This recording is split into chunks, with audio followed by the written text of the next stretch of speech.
बहुत से लोग समझते हैं कि जब चावलों को बॉईल कर लिया जाता है तो उनके अंदर मौजूद स्टार्च यानी पीच निकल जाती है, जिस वजह से बॉइल्ड राइस ज्यादा वेट लॉस फ्रेंडली हो जाते हैं। लेकिन क्या सच में ऐसा है? इसलिए अगर आपको चावल पसंद है और साथ में आप अपना वजन भी कम करना चाहते हैं या फिट रहना चाहते हैं तो इस वीडियो को आखिर तक जरूर देखिएगा। लेकिन वीडियो में आगे बढ़े उससे पहले Hakim Ali health and beauty tips को सब्सक्राइब करके बेल आइकन को क्लिक कर दें और इस वीडियो को लाइक भी कर दें। चावल रोटी के मुकाबले में ज्यादा टेस्टी होते हैं और ज्यादा लोग चावलों को पसंद करते हैं, लेकिन क्योंकि ज्यादातर लोग चावलों का इस्तेमाल गलत तरीके से कर रहे होते हैं, इसलिए चावलों के इस्तेमाल की वजह से उनका वजन बढ़ने लगता है। इसलिए मजबूरी में आकर उन्हें चावलों का इस्तेमाल या तो कम करना पड़ता है या बिल्कुल बंद करना पड़ता है। जबकि बहुत सारे लोग चावलों को वेट लॉस फ्रेंडली बनाने के लिए चावलों को उबाल लेते हैं। लोग समझते हैं चावलों को उबालने के दौरान क्योंकि पानी फेंक दिया जाता है इसलिए चावलों में मौजूद स्टार्च निकल जाता है और चावल ज्यादा वेट लॉस फ्रेंडली बन जाते हैं। देखिए, इस चीज में कोई शक नहीं कि जब आप चावलों को उबालते हैं और पानी फेंक देते हैं तो चावलों में मौजूद स्टार्च तो निकल जाता है, लेकिन चावलों में मौजूद बहुत सारे कीमती न्यूट्रिएंट्स भी निकल जाते हैं उबालने के दौरान। चावल ज्यादा लाइट तो हो जाते हैं, लेकिन चावलों को ग्लाइसेमिक इंडेक्स उबालने के बाद भी बहुत ज्यादा होता है। उबालने के बाद चावलों को ग्लाइसेमिक इंडेक्स तकरीबन 78 होता है, जबकि चावलों के मुकाबले में रोटी का ग्लाइसेमिक इंडेक्स सिर्फ 52 होता है। जिन लोगों को ग्लाइसेमिक इंडेक्स के बारे में नहीं पता उन लोगों को ये बता दें कि ये एक पैमाना है ये जांचने का कि कोई फूड खाने के बाद आपके ब्लड में कितनी तेजी से ग्लूकोज का लेवल बढ़ता है। किसी फूड का जितना ज्यादा ग्लाइसेमिक इंडेक्स होगा इसका मतलब ये है कि उतनी ही तेजी से ये फूड आपके ब्लड में ग्लूकोज का लेवल इंक्रीज करता है, और जितनी तेजी से कोई फूड आपके ब्लड में ग्लूकोज का लेवल इंक्रीज करता है उतनी ही तेजी से वो आपके जिस्म में फालतू चर्बी को बढ़ाता है। यानी जिस फूड का ग्लाइसेमिक इंडेक्स जितना ज्यादा होगा उतनी ही तेजी से वो फूड आपको मोटा करेगा, और जिस फूड का ग्लाइसेमिक इंडेक्स कम होगा वो आपको मोटा नहीं करेगा।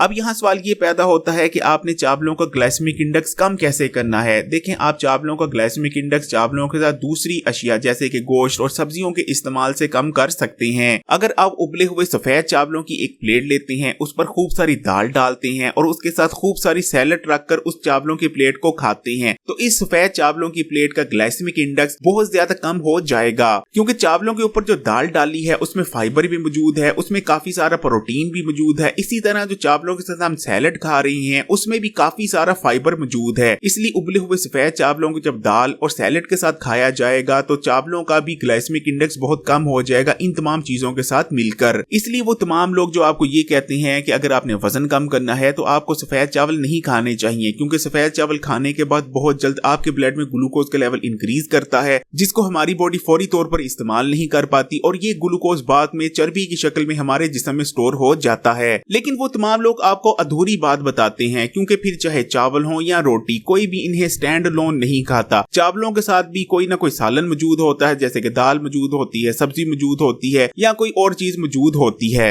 चावल कितनी तेजी से आपके ब्लड में ग्लूकोज का लेवल इंक्रीज करेंगे ये इस चीज पर डिपेंड करता है कि आप चावलों के साथ क्या चीज खा रहे हैं। मिसाल के तौर पर अगर आप वेजिटेबल राइस खा रहे हैं जिनमें सफेद चावलों के साथ बहुत सारी दूसरी और सब्जियां भी डाली गई हैं, जिनमें थोड़ा सा गोश्त भी डाला गया है, तो क्योंकि इन वेजिटेबल राइस में दूसरी सब्जियां मौजूद हैं इसलिए इन वेजिटेबल राइस में बहुत सारा फाइबर मौजूद है। क्योंकि इनमें गोश्त भी डाला गया है तो इनमें प्रोटीन भी मौजूद है। तो जब आप वेजिटेबल राइस को खाएंगे तो ये वेजिटेबल राइस आपकी बॉडी में जाने के बाद बहुत आहिस्ता आहिस्ता हजम होंगे और बहुत आहिस्ता आहिस्ता ग्लूकोज का लेवल आपकी बॉडी में इंक्रीज होगा। इसलिए ये vegetable rice weight loss friendly हैं। लेकिन अगर इसके मुकाबले में आप मटरों वाले चावलों को खा रहे हैं जिनमें सफेद चावलों में सिर्फ मटरों को डाला गया है तो मटरों वाले चावलों का ग्लाइसेमिक इंडेक्स बहुत ज्यादा होगा, क्योंकि मटरों में फाइबर मौजूद ही नहीं होता। इसके अलावा मटरों में क्योंकि शुगर भी बहुत ज्यादा मौजूद होती है, इसलिए जब आप मटरों वाले चावलों को खाते हैं तो ये बहुत तेजी से आपकी बॉडी में जाने के बाद हजम हो जाते हैं और फौरी तौर पर आपकी बॉडी में ग्लूकोज का लेवल इंक्रीज कर देते हैं। इस ग्लूकोज को आपकी बॉडी फौरी तौर पर इस्तेमाल नहीं कर पाती। नतीजा ये कि ये ग्लूकोज चर्बी की शक्ल में आपकी बॉडी में डिपॉजिट हो जाता है। इसलिए हमेशा याद रखिएगा कि चावल बुरे नहीं, आप चावलों को किस तरह से इस्तेमाल करते हैं वो चीज मैटर करती है। अगर ये वीडियो आपके लिए हेल्पफुल रही है तो इस वीडियो को लाइक करें, दोस्तों रिश्तेदारों के साथ शेयर करें, और अगर अभी तक आपने इस चैनल यानी Hakim Ali health and beauty tips को सब्सक्राइब नहीं किया तो अभी इस चैनल को सब्सक्राइब करने के बाद बेल आइकॉन को क्लिक कर दें।